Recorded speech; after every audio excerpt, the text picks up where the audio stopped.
So I decided to use a certain disembodied being, a yogi who's attained to a certain level, strong in the Vishuddhi, so we decided to use him.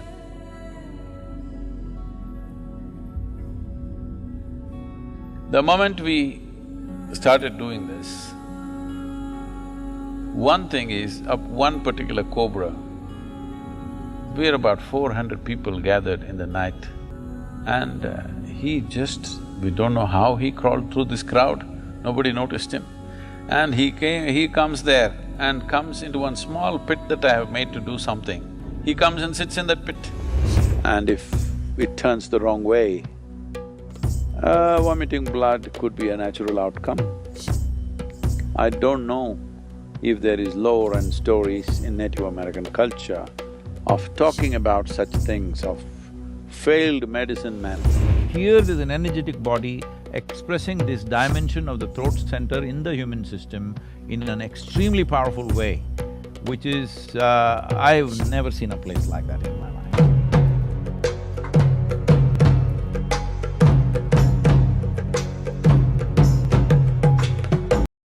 Vishuddhi is one dimension that we normally skip because if you become active in Vishuddhi, one dimension of this is that you become occult competent. Occult essentially means if your energies are centered in Vishuddhi or reasonably some mastery over your Vishuddhi, you start functioning in a different level of competence that people around you think you're superhuman. But all that's happened is, you have accessed other ways to function. So, in many ways, Adiyogi is a representative of that. So representative of that there are so many names which are around his Vishuddhi. He's called Vishakanta, he's called Nilakanta, like this. There are many names representing him as an embodiment of Vishuddhi. Not because that's the only quality he had. People recognize only those things because something beyond their understanding happened. See, if you say Jesus, we don't know what all he did. They didn't record what he said, what he did. But if you say Jesus, first thing people will say is he walked upon water. Like that, Shiva is… Adiyogi or Shiva is famous for things that he did which other people thought are impossible or beyond normal capability. So, people started recognizing him for his Vishuddhi capability. His other capabilities were too subtle for them to notice. Something beyond their understanding, what they thought was normal, should happen. So, something weird should happen. Vishuddhi if you put people on the Vishuddhi sadhana, you will develop a lot of weirdos. Weirdo means just this. You every day scraped your face, somebody did not. In your understanding, he's a weirdo. Let's say one society developed this habit or this tradition or a sacred tradition that if nose is cut off when the child is born, the child will inhale, and as an adult also you will inhale 22% extra oxygen.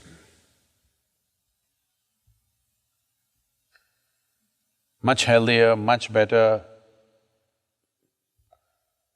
You won't need a tissue. Eco-friendly it is, many things. So if this happened, suddenly if one person came with a intact nose, suddenly he will look like a weirdo. Yes or no? If one's Vishuddhi becomes active,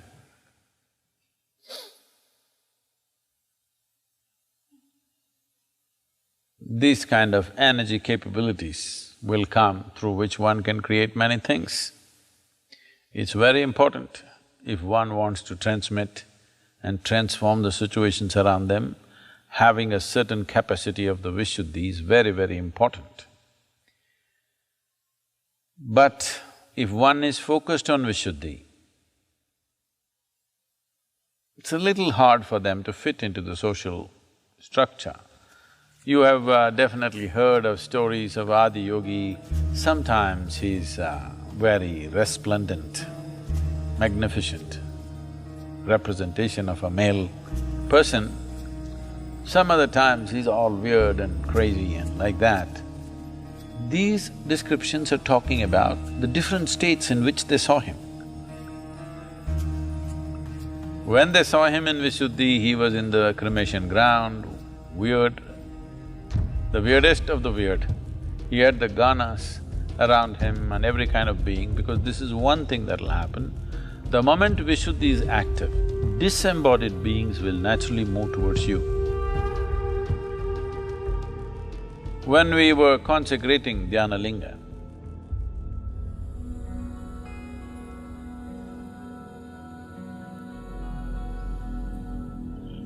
I was preparing people for different chakras, but Vishuddhi is one thing I could not train anybody for because we didn't have anybody weird enough. We had weird people, but not weird enough for a quick transformation, the time… having a time constraints, the kind of time constraints we had at that time.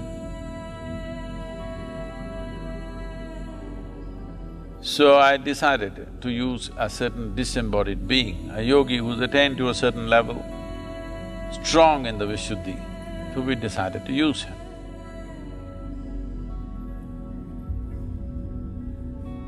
The moment we started doing this,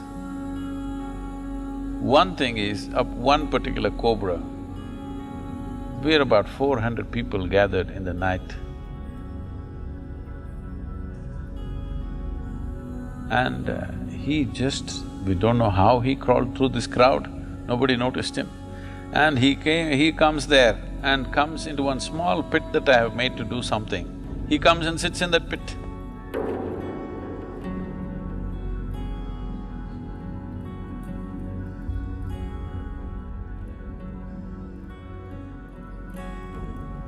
Then I see this guy is trying to have a free ride with me. Then I pick him up and put him in a bag and tell them, go leave him in the forest. So they put him outside and come another few hours, again he's back there in the same pit. He wants to be there because he sees it's his chance. You see, around his neck also. All this symbolism is a science of trying to give you a certain language. It's a certain map of how to go, how things happen. When I used to meditate for long hours, I either sat sometimes in Chamandi Hill, otherwise there's a small forest called Aloka in Mysore. When I sat there, I don't know why I always chose afternoons, I never sat in the morning, sometimes late nights, but mostly in the afternoons for some reason. If I sat in the afternoons and meditated for a few hours and opened my eyes, there would be 12, 15 cobras in front of me, all sitting there and waiting for a free ride. The moment Vishuddhi becomes active, they will be there. That is the significance, that it's around his neck, because Vishuddhi is active. The symbolism or the imagery is trying to say, his Vishuddhi is so active, the cobra won't leave his neck, it's right there. Disembodied beings will naturally come. Once again, Vishuddhi is something that we normally skip with most people because one who is looking for realization, he need not go through all these works. But one who wants to explore the technologies of life, one who wants to transmit, one who wants to become capable enough to be able to hold and be some kind of a repository for the future, that one has to go through all this. One who wants to just realize It's not necessary. None of these things are necessary. It's very simple. Just a knock on your head, it should happen. When one becomes focused on Vishuddhi, they will develop a blue-colored aura, an electric blue aura. This is why all the very active, capable beings of the past have always been blue-bodied in India. So all of them are blue-bodied not because their skin was blue. Those who had the necessary awareness, when they looked at them, they saw they had a blue aura.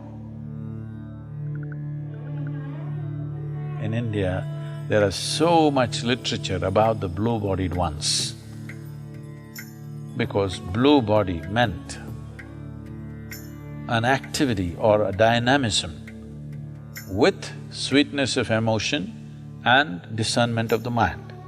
Because if too much sweetness of emotion happens, you don't want to involve in the world, you're just fine the way you are. You just…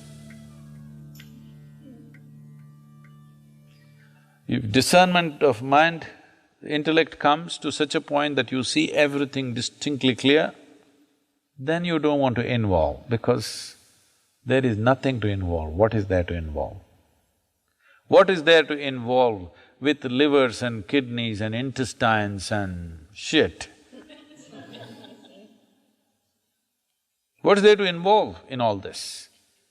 So you become aloof, you have nothing to do with anybody.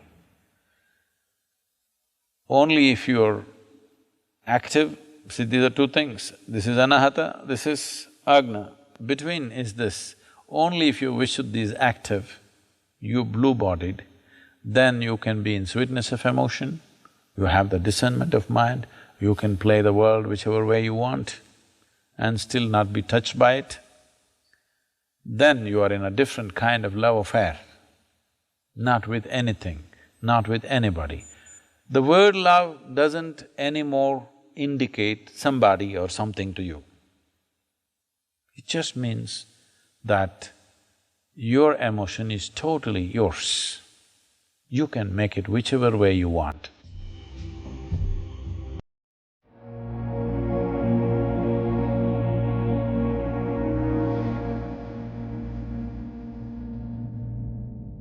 At Matutipila, the trail goes around in an anti-clockwise direction. So all the visitors are circumambulating in a counterclockwise direction.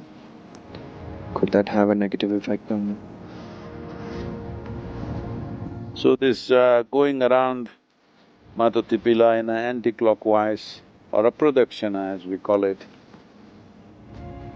in the northern hemisphere it has a certain impact, and the reason why any powerful space we say don't go anti-clockwise is, you may access power, but the question is, will you be able to handle it?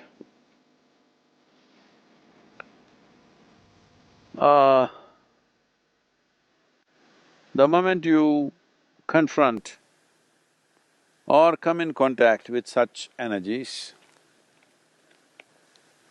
you must be of a certain stability. A certain level of anchoring should be there. Otherwise, the first things that you will encounter will be terrible forms of various kinds. You will see the Tibetan Buddhism also talking about terrible forms that you will encounter on the way of your sadhana.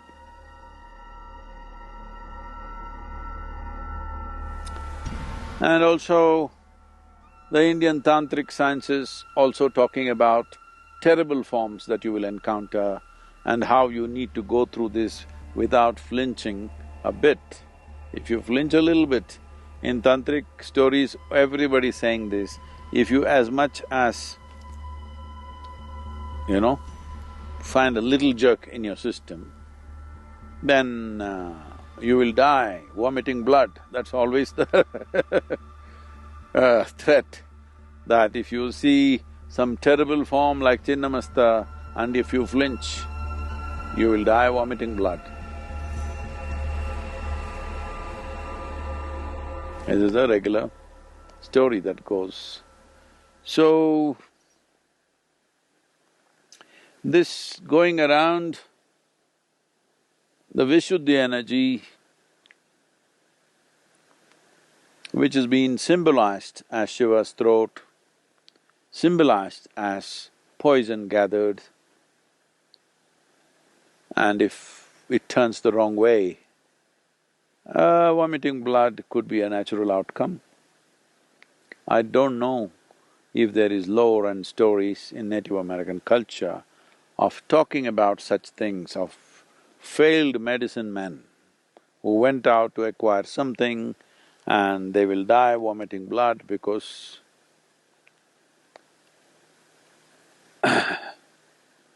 Vishuddhi is in the throat. If it goes wrong, that's how it is.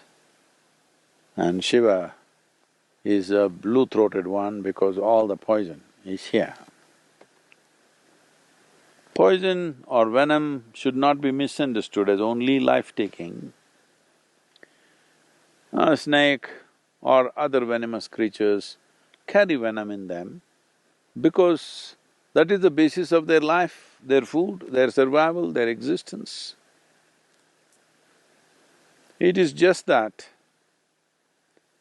some other creature is not able to handle it, that's all it is.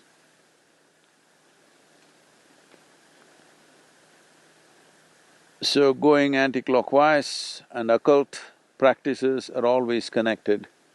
Occult means another dimension of working our physical energies in a way that could be conducive or not conducive, but essentially we are only working physical dimension of energies that will not come under mysticism, that will not come under spiritual process either.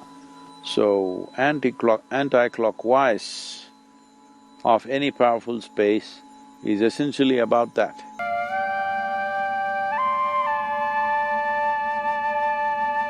Matotipila, in my experience, in the entire North American continent, at least in United States and Canada, I would say, is probably the one most powerful space that you can see in this part of the world.